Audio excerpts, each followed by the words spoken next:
자, 포장설계법의 어떤 역사적인 변화를 지금 보도록 하겠습니다. 자, 이게 고전적인 포장설계법에 이걸 여러분들 다 소개를 하려고 하는 건 아니에요. 이런 걸 공부하려고 하는 것도 아니고. 자, 여기에 이제 밑에 이렇게 그림에 보면 여러분들 조금 키워놓고 볼까요? 자, 이렇게 보면 자, 지금 옛날에 이제 고전적인 이런 개념이에요. 고전적으로는 어떻게 지금 포장 설계를 했냐 하면 여기에 차량 바퀴에 윤하중이 떨어집니다. 하중이 떨어집니다. 자, 여기에 바닥에는 뭐가 있냐면 노상이 있어요. 결국은 흙이 있습니다. 흙이 있어요. 자, 흙이 받을 수 있는 강도가 지금 얼마예요? 예를 들어서 10이라는 힘을 받아요. 그런데 여기 하중이 포장체를 오면서 하중이 분산하죠. 여러분들 예를 들면 2대1 근사법이면 토지력학에서 2대1에 분산하는 거고요. 지금은 뭐 1대1의 경사도로 이렇게 분산한다 이렇게 하죠. 몇 도로 분산을 하던 간에 어쨌든 하중이 분산돼서 떨어지겠죠. 자, 그러면 여기에 오는 하중이요. 예를 들어서 여기에 응력이 자 여기에 뭐 50이라는 응력이 떨어졌어요. 분산이 돼서 왔더니 이 바닥에 떨어지는 게 20이에요. 근데 노상이 10밖에 못 견뎌요. 그러면 이 포장체는 구조적으로 깨질 거다. 이런 얘기고. 자, 분산이 돼서 여기에 떨어지는 하중이 만약에 5만큼 떨어졌어요. 근데 노상이 견딜 수 있는 게 10이에요. 이 두께를 키우면 분산이 더 될 거 아니에요. 그죠? 그러면 이거는 안전하다. 이런 개념입니다. 자, 여러분들 들으시기에 상당히 좀 논리적인가요? 지금 이런 접근 방법은 포장체를 온전히 이해 못하고 있는 건데요. 지금 제가 서두에서 포장체라고 하는 거는 우리가 구조적인 직접적인 파괴로 가지는 않는다 그랬죠. 결국 뭐냐면 반복 하중에 의해서 지금 얘가 손상을 계속 입어서 파괴까지 이렇게 도달을 하는 거다고 말씀을 드렸잖아요. 지금 있는 이 개념은 뭐냐면 이런 반복 하중에 대한 개념이 하나도 없죠. 그러니까 지금 이 힘이 가했을 때 이게 버틸 거냐 이런 지금 외력과 내가 내부적으로 견딜 수 있는 이런 지금 관점에서 있는 거예요. 그럼 여기에 몇 번을 반복하면 그렇게 될 거냐 뭐 이런 개념이 없다 이런 얘기예요. 자, 이게 이제 고전적인 아주 고전적인 설계법입니다. 자, 그러면서 고민을 하기 시작합니다. 이 고전적인 와중에도 기본적으로는 개념적인 접근이 잘못되고 있는 상황임에도 고민을 해요. 이게 45도냐? 아닐 거다. 이게 원만 있느냐? 이렇게 바퀴가 닿으면 타원 형태로 있겠지.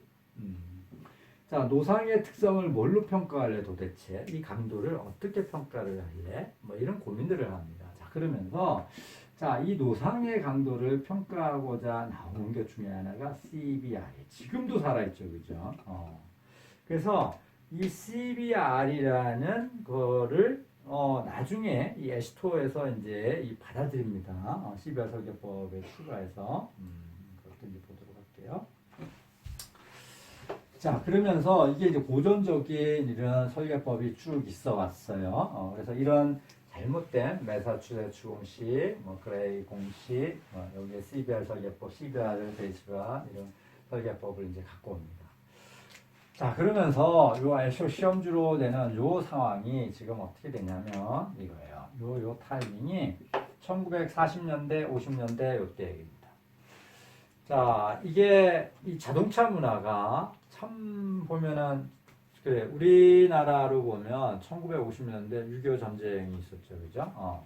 1940년대, 그때까지만 해도 초반에 뭐 일제강점기 있었고, 후반에 지금 우리가 뭔가 혼란스럽게 이제 해보고자 여러 가지 이제 시절이죠. 이게 자동차가 거의 뭐 우리는 찾기 힘든 이런 상황이었지만, 지금 여러분들 그 시절의 선진국들, 문명이 좀 발전한 이런 뭐 제국주의 국가들 이런 데에서는 상당히 자동차 문화가 굉장히 이제 폭발적으로 발전을 합니다. 그래서 여러분들 뭐 제임스 딘 영화 나오는 이 시절 시대적 배경이 되는 뭐 그래서 막 자기 차 몰고 다니고 막 이 뭐라 지금 보면은 아주 그 고전스러운 차 말이야 이 시절이에요. 그러면서 트럭들도 굉장히 좋아져요. 그래서 차 성능이 이제 폭발적으로 좋아지면서 이 시절에 이제 뭐가 있었어요? 2차 세계대전을 이제 합니다. 자, 2차 세계대전을 하면서 탱크 굉장히 무겁죠. 운송 트럭 굉장히 무겁죠.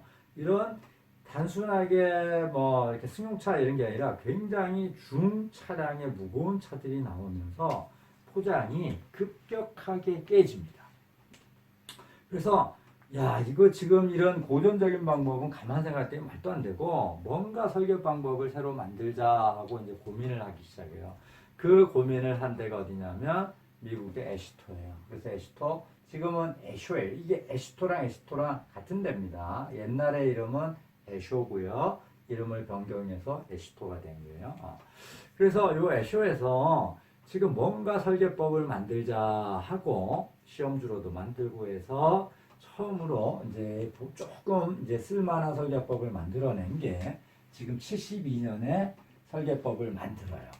굉장히 오랜 시간 동안 데이터 분석을 해서 만들었는데 그럼에도 불구하고 설계법이라는 이름을 못 붙이고 왜냐하면 워낙에 불모지에서 설계법을 만들다 보니까 여기에 이름을 잠정 인터림 가이드라고 붙입니다. 그러니까 최종판이 아니고 잠정적으로 이런 설계법을 쓰자 하고 만든다. 이게 72년에 나온 지금 잠정 설계법이에요. 자, 그런데 지금 이런 설계법은 뭐에 기반을 하고 있냐면 이 시험주로의 시험 결과 데이터에 지금 이거를 데이터를 통계적으로 이제 분석을 해서 뭔가를 이제 만들어낸 거예요. 그러니까 그런 DB에서 끄집어낸 거죠. 그러니까 이 역학적인 어떤 이런 분석이 아니라 이런 시험주에 나온 데이터들의 역학적인 경험에 바탕에서 지금 나온 설계법이에요. 그래서 이거를 우리가 경험이라고 얘기를 합니다. 자, 그러면서 이 TA 설계법 뭐 일본 애들이 살짝 바꾼 걸 뭐 나왔고요. 자, 86년에 한 15년, 14년 정도 지나서 설계법을 다시 이제 개정을 해요. 그러면서 이제 잠정이라는 이제 이 뭐랄까 문구를 띱니다. 그래서 이제 어떤 설계법을 이제 만들어냈어요. 자, 그런데 86 설계법 우리가 이제 볼 텐데 72도 보고 86도 설계법도 같이 이제 공부를 해볼 거예요. 86 설계법이 굉장히 이론적인 부분은 상당히 보강이 됐는데 실제 현업에 쓰기에는 뭔가 부족함이 많아요. 그래서 실제 현업에 본격적으로 쓰이는데 한계점에 좀 봉착을 합니다. 자, 그 와중에 지금 93년도는 요 86 설계법에 약간 수정 보완된 이제 이 방법을 발표를 합니다. 주로 이제 덧씌우기 위주로 발표를 합니다. 자, 어쨌든 간에 86 설계법의 연장이라고 생각을 하면 돼요. 자, 이렇게 86년도에 이 설계법이 쭉 갖고 오다가요. 자, 이게 이제 2000년이 됐어요. 그러니까 1900년대 말 정도가 됐죠. 그러면서 이렇게 설계법을 만들어서는 한계가 있겠다. 그래서 그 사이에 어떻게 돼요? 여러분들 50년대, 60년대, 70년대 쭉 오면서 특히 여러분들 90년대 지나오면서 우리 공학적으로 아주 많은 이제 발전을 갖고 오는데 모든 공학 분야 발전을 갖고 오는데 이거는 컴퓨터라고 하는 아주 강력한 우리의 도구가 생겼다는 거예요. 그래서 지금 옛날에는 여러분들 전자계산기로 뭐 이렇게 뭐 계산이나 더하기 빼기나 하고 곱하기나 하던 뭐 이런 거를 지금은 컴퓨터라는 이 도구를 아주 강력한 계산 능력을 가진 도구를 이용해서 지금 이제 옛날에는 이렇게 푸는 방법은 제한됐지만 그걸 실질적으로 사람이 풀기는 어려웠던 것들을 컴퓨터라는 도구를 이용해서 거침없이 풀어냅니다. 그래서 이런 역학적인 해석이 아주 가능하게 만든 게 지금 90년대예요. 자, 이런 지금 이거는 토목만의 얘기가 아니고 상당히 많이 그랬죠. 그러면서 2000년대 오면서는 뭐 스마트폰 뭐 이 시절로 가는 거고요. 자, 이게 그러면서 기술적으로 이제는 굉장히 역학적인 부분을 우리가 가지고 설계법을 만들자 하면서 나온 거예요. 그게 지금 역학적 경험적 포장 설계법이에요. 그래서 이게 MEPDG, Mechanical and Empirical Pavement Design Guide. 제가 약자를 맞게 외우는지 모르겠네요. 자, 이런 것들을 이제 만들어내면서 이제 설계법을 만들어냅니다. MEPDG를 만들어요. 처음에는 2002년에까지 개발을 목표로 만들어요. 그래서 2002 애시토 디자인 가이드를 했다가 2002년에 다 못 만듭니다. 그래서 이제 그냥 이제 MEPDG 이렇게 갔고요. 자, 우리나라는 그러면 이제 고민을 한 거예요. 자, 우리는 86 H2O의 문제도 알아요. 그 MEPDG가 지금 개발되고 있는 상황도 알아요. 그럼에도 불구하고 우리 나름대로 계속 이 설계법을 쫓아만 가서는 우리가 기술 강국으로 도약할 수 있는 발판을 삼을 수가 없죠. 그래서 용기를 내서 우리나라의 고유한 설계법을 만들기로 합니다. 그래서 굉장히 과감하게 한번 모험적으로 뛰어들어 봅니다. 그래서 10년 이상 걸렸죠. 그래서 10여 년 이상의 투자를 해서 시간을 들여서 많은 연구를 통해서 지금은 이제 한국형 포장 설계법이라는 거를 우리가 만들어서 쓰고 있습니다. 그래서 우리는 이제 이게 평가가 어떻게 내려지든 간에 이게 뭐 좋은 설계법이다 아니다를 떠나서 일단은 우리 설계법을 고유의 설계법을 가졌다 하는 것 자체로도 대단한 의미를 가진 거고요. 이게 우리 거를 가졌다 하는 거는 뭐냐면 우리 나름대로의 기술의 지금 발전성의 기반을 확보를 했다 이런 게 지금 상태가 좋다 나쁘다 이런 의미를 떠나서 그래서 굉장히 큰 의미를 가지는 한국형 포장 설계법을 만들어서 지금 여러분들이 세대에서 설계해서 이제 여러분들 현업에 나가시면 한국형 포장 설계법으로 설계를 하시게 될 거고요. 자, 그러면 이제 나중에 포장 설계법에서 뭔 얘기를 할 거냐면 7위 잠정 지침을 얘기를 할 거예요. 이거는 설계법을 얘기하기보다는 포장 설계의 기본적인 틀과 핵심 내용을 7위 설계법이 잘 가지고 있습니다. 7위 설계법을 7위 에스토 디자인, 인터림 디자인 가이드를 보면 포장 설계 핵심적인 요소들을 이해하기에 너무 좋아요. 그래서 이거를 지금 여러분들에게 할 거고요. TA 설계법은 굉장히 간편한 설계법이에요. 간략화된 설계법이라서 내용도 길지 않고 지금도 간이 포장 등 아주 간단한 포장에서는 쓰고 있는 설계법이기 때문에 TA 설계법을 여러분들도 할 거고요. 자, 86이 왜 어떤 문제를 일으켰는가 정도도 여러분들한테 같이 얘기를 할 겁니다. 어떤 변화를 갖고 왔고, 자, 그래서 이제 최종적으로 우리가 지금 여러분들이 배우고 나가셔야 된 한국형 포장 설계법 이것도 같이 이제 공부를 해볼 겁니다. 그런데 한국형 포장 설계법은 이게 유저 입장, 그러니까 사용자의 편의성을 최대한 확보하는 측면에서 개발되어 있기 때문에 그게 결국은 어떻게 보면 사용자 입장에서는 밑에 있는 이 로직이 블랙박스예요. 그러니까 뭐 딴딴딴딴 넣으면 내가 씩 돌아서 답을 줘요. 근데 이게 어떻게 생겼는지는 사용자가 몰라도 돌릴 수는 있단 말이에요. 그런데 이런 것들이 결국은 이 안에 있는 로직이 온건하게 이해를 못하면 여러분들이 조금 특수한 어떤 문제 있을 때는 아주 합당한 공학적인 판단을 하기에 약간의 문제가 있을 수 있는 이런 상황도 발생을 하겠죠. 그래서 지금 한국형 포장 설계법이 표면적으로는 간단하지만 전체적으로 보기 위해서 지금 이런 설계법까지도 여러분들 같이 지금 수업을 할 예정입니다.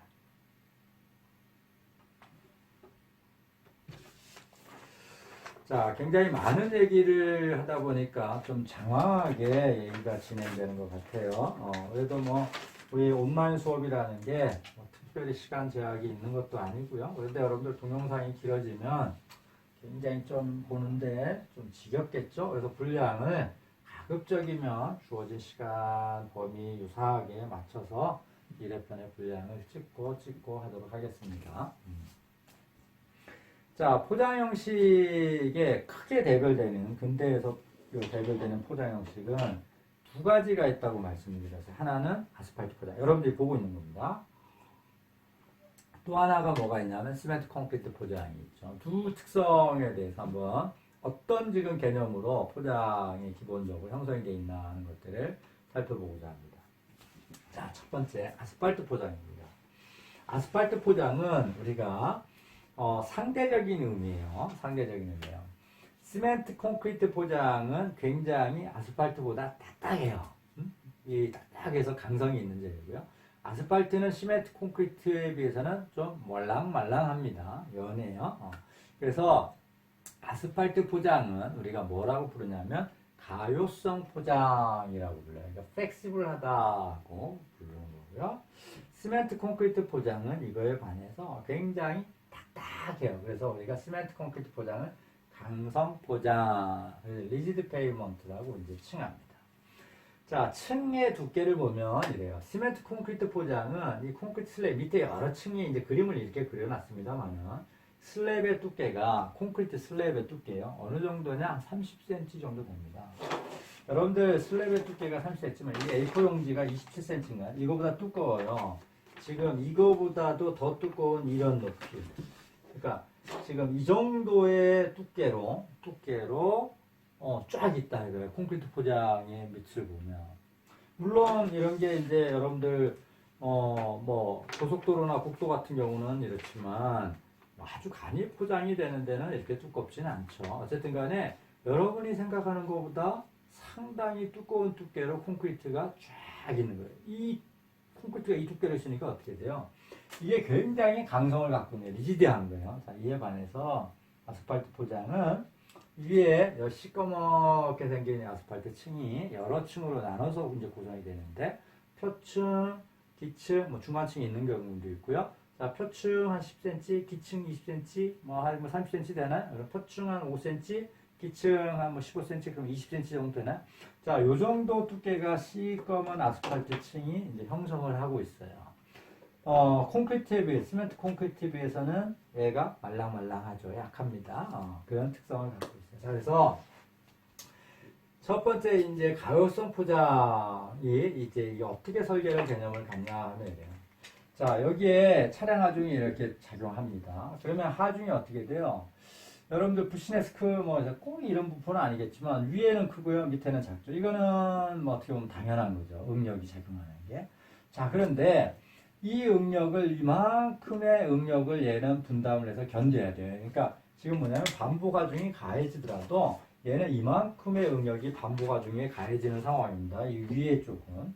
요 밑에 쪽은 하중이 반복 하중에 작용하는 응력이 이렇게 크지 않아요. 이렇게 작아요, 많이. 자, 그러면 자, 지금 이제 외부의 교통 하중에서 떨어진 하중이 위에는 크고 밑에는 작은데, 자, 이거를 작은 걸 기준으로 이렇게 한 단면을 형성을 하면 여기는 더 큰 하중이 나오니까 여기는 아주 조기에 파손이 되겠죠, 그죠? 자, 그렇다고 이만큼을 견딜 수 있는 이거 이상을 견딜 수 있는 이 고급스러운 재료를 가지고 형성을 하게 되면 밑에 부분은 하중이 요거밖에 작용하는데 이만큼을 견디니까 굉장히 낭비하는 요인이 굉장히 많습니다. 자, 그래서 지금 이거를 적당히 자른 거예요. 그래서 이만큼 하중이 작용하는 이 부분은 여기 이만큼까지. 여기는 하중이 요까지 작용하잖아요. 자, 요 정도 하중을 견딜 수 있는 놈. 여기는 하중이 요까지 견딜 수 있는 놈.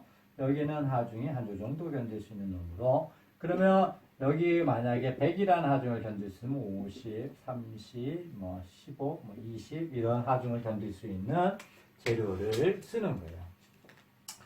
자, 그러면 이제 어떻게 됐냐면 여러분들 이 세상에요. 세상에 싸고 좋은 놈은 없죠.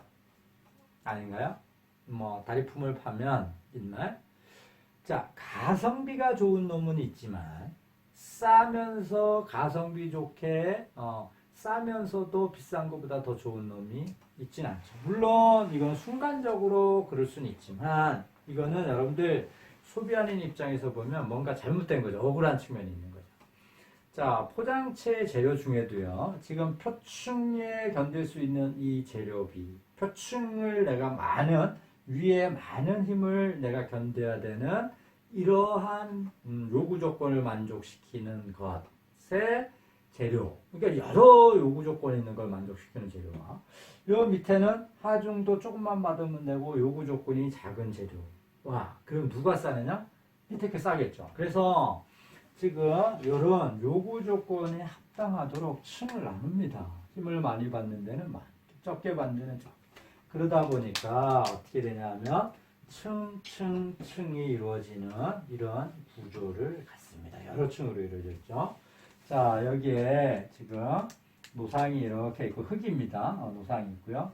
자, 위에 포장체가 이렇게 들어가는데요. 교통하중을 저항하기 위해서 포장체가 들어가는데 보면 여러 층들로 나눠서 이제 들어가요. 자, 여기에 이제 각 층들에 대해서 여러분들 이제 4학년이니까 기사시험 준비하면서 뭐 외웠을 것 같기도 해요. 위에 마모층, 표층, 중간층, 기층, 그 다음에 보조기층, 뭐, 그 다음에 선택층, 그 다음에 뭐 노상, 이런 층의 순서를 외우게 한데, 자, 이게 외울 일은 아닌 것 같고요. 그러니까 이게 알아야 되는데 외워서 그냥 단순하게 알 일은 아닌 것 같고, 조금 이해가 필요합니다. 그래서 지금 한번 봅시다. 자, 여러분들 이 노상 위에서요, 노상이라는 바닥에 차가 바로 지나가면 뭔가 문제를 야기하잖아요. 그죠?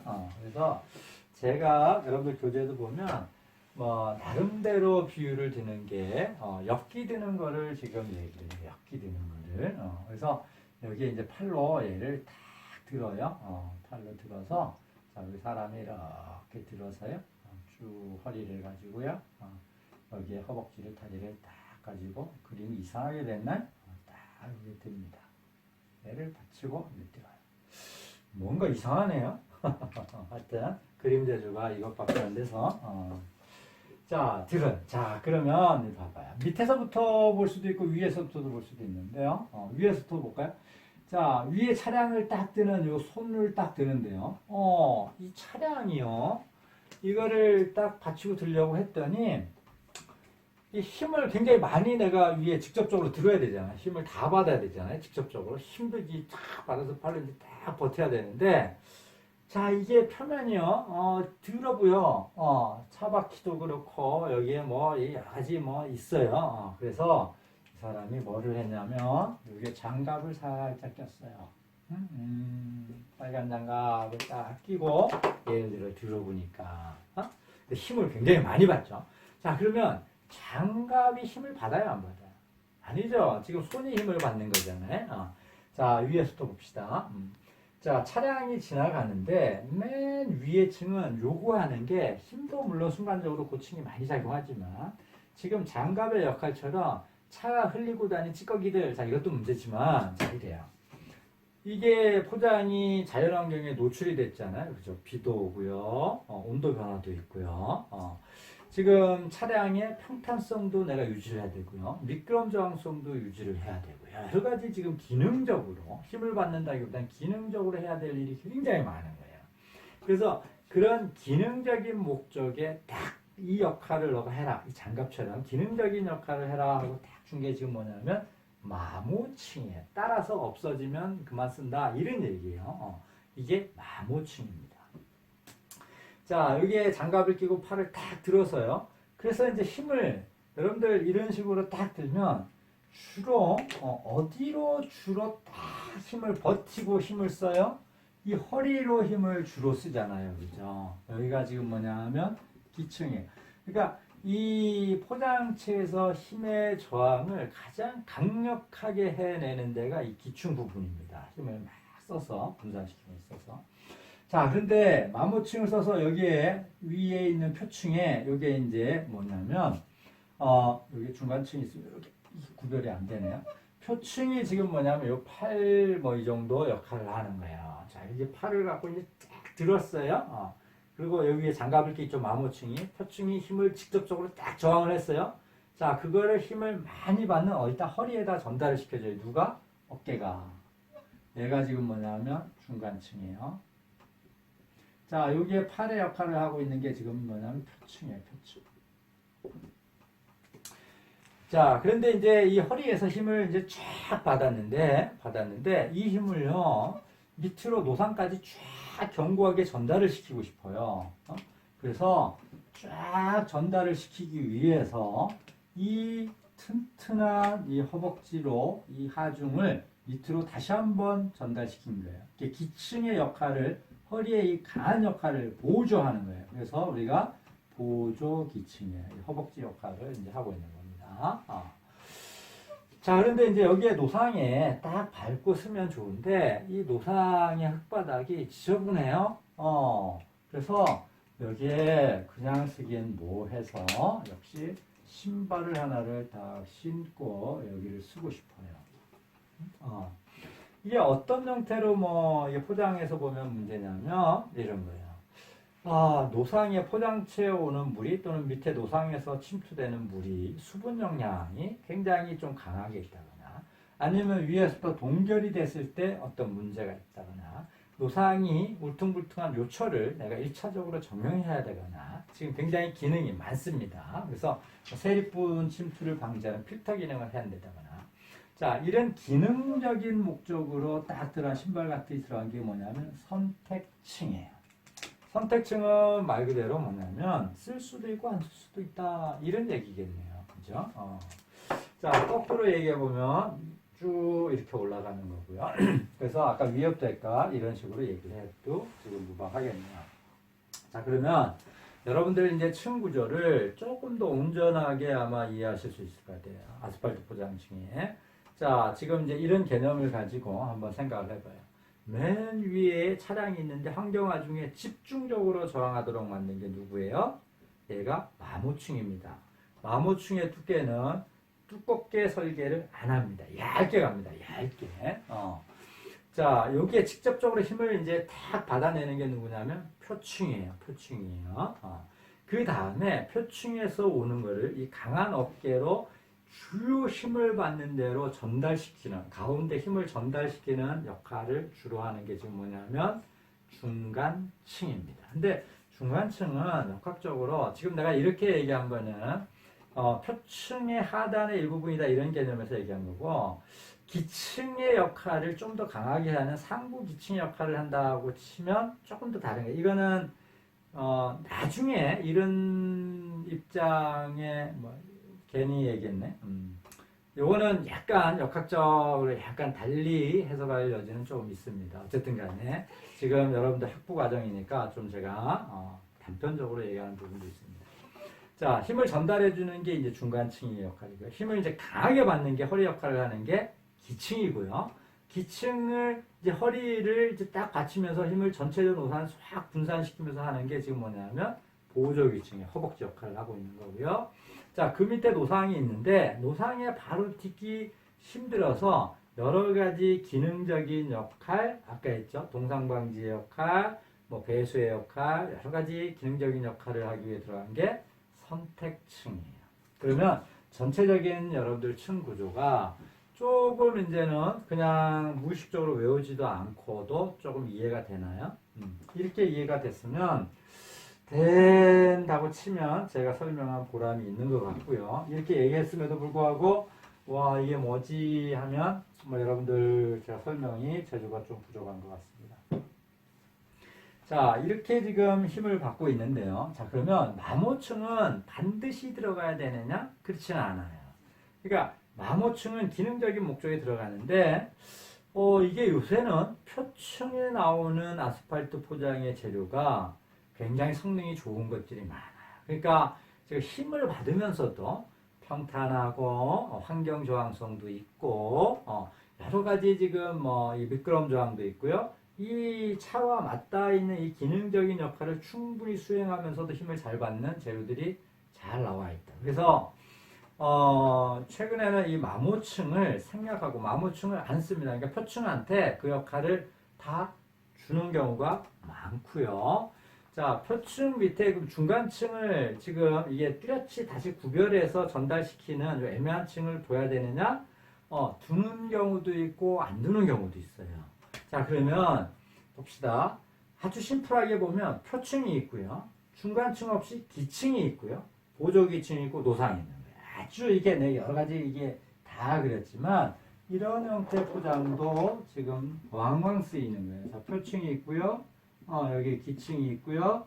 여기에 지금 뭐냐면 보조기층이 있고 노상이 있는 거예요. 이게 이제 포장층이죠.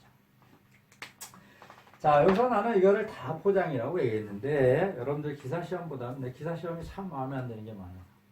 기사시험을 보다 보면 다음 중 표층 몇 센치, 기층 몇 센치, 뭐 보조기층 몇 센치, 선택층 몇 센치일 때 전체 포장층의 두께는 얼마인가 문제 내서 쫙 해서 뭐를 여러분들 찍으셔야 되냐면 보조기층, 선택층을 뺀 보조기층 두께까지를 포장층의 두께 이렇게 찍으셔야 돼요.